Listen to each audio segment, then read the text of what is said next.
Okay, I want you to imagine something. You're standing in absolute total darkness. In front of you there's a path and it stretches out over a blazing fire. Your final destination, it's on the other side. This is the story of that final crossing. The journey every single soul has to take, and how the life you're living today decides everything about that path.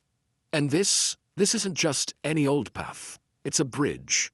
And the way it's described in Islamic tradition is, well, it's terrifying. It's said to be thinner than a single strand of your hair, and sharper than the edge of a sword, and it's stretched out right over the depths of hellfire. It's the only way to get to paradise. Now here's the most important part.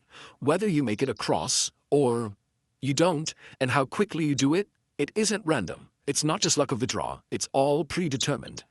So that big cosmic question really becomes a deeply personal one. How fast will you cross? This bridge has a name. It's called the Sirat. And according to the sources, after every person has been judged for what they've done, they'll all be commanded to cross it. The stakes, you can imagine, could not possibly be any higher. So, if this whole journey isn't random, what does decide your fate? Well, it all boils down to two key things, two essentials that you're building up, or not, throughout your life. These two things will either get you through safely or, well, they'll fail you when it matters most. And here they are, your light and your speed. Your light comes from your faith, your Imaan. It's the only thing that's going to light up that pitch-black path. And your speed, that comes from your deeds, the actions you took in this world. And that's what determines how fast you move. Let's break each one down. First up, let's talk about your light. I want you to really try and picture a darkness so complete, so total, you can't even see your own hand in front of your face. It's a terrifying thought, right? In that situation, the only thing you have to guide you is a light that you generate, one that's powered entirely by your faith. But, you know, this light isn't the same for everyone, not even close. The sources say some people will have a light as large as a mountain, a massive beacon guiding them safely across.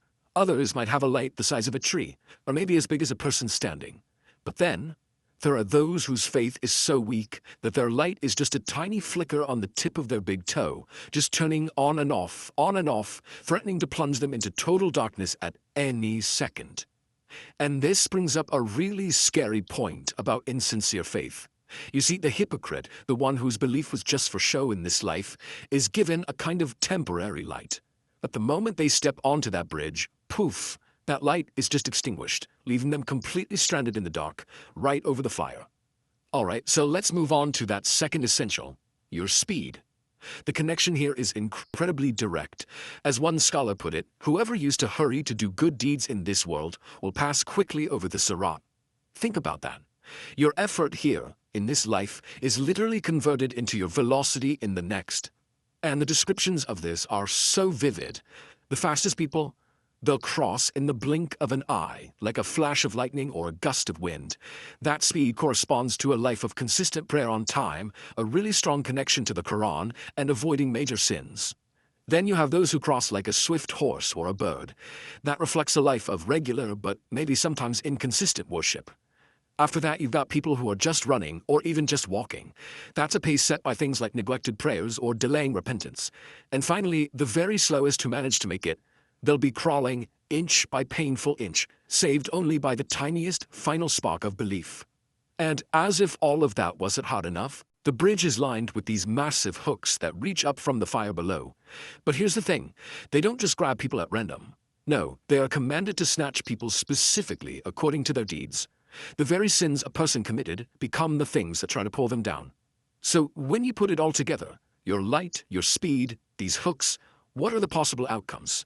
The traditions actually break it all down into 4 very distinct categories, 4 possible fates for anyone who steps foot on that bridge. Okay, so outcome number 1, safe and successful. You cross without a single scratch. The best case scenario. Number 2, bruised but saved. The hooks get you, they injure you, but you manage to break free and get to the other side.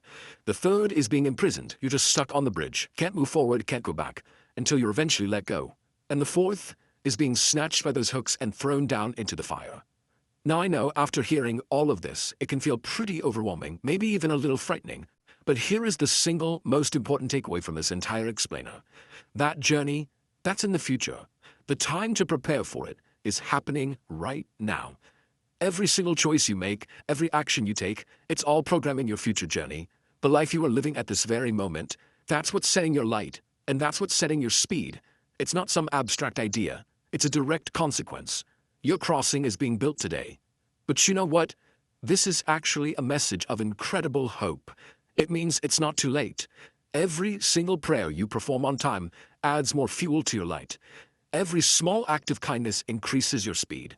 Your record, the book where your deeds are written, it's still open. You are still writing the story of your own crossing. So, the final question isn't just how fast will you cross, but maybe what are you going to do today to prepare for that crossing?